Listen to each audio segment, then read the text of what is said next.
اکثر لوگ رکاوٹ کی شکایت کرتے ہیں، جی میرے تو کسی کام میں خیر ہے ہی نہیں، میرے تو ہر مسئلے میں رکاوٹ ہے، مجھے کوئی حل بتا دیں۔ دیکھیں رکاوٹ کے جو معاملات ہوتے ہیں نا، اس میں کچھ چیزیں ہوتی ہیں جن کو آپ نے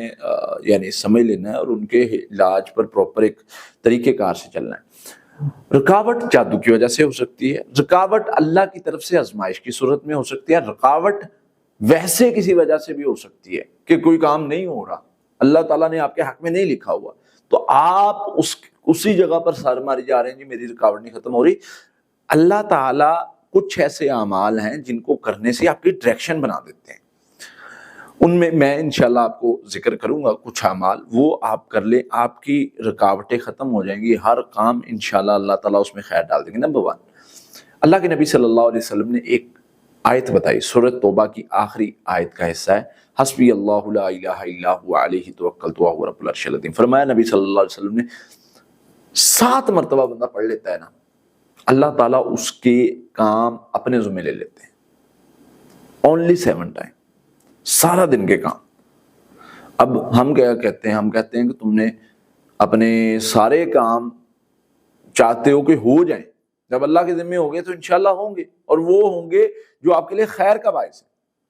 اب بندے نے کوئی گناہ ہی مطلب یا کوئی ایسی چیز سوچی ہوئی ہے جو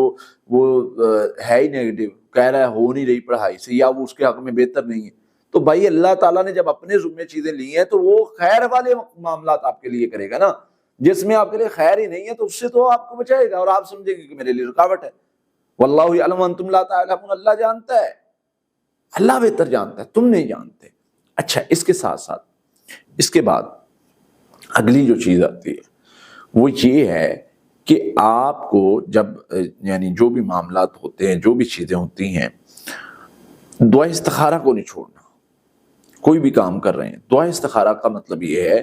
کہ وہ آپ کی اللہ تعالیٰ نے اگر تو آپ کے حق میں بہتر ہے، یا اللہ تعالیٰ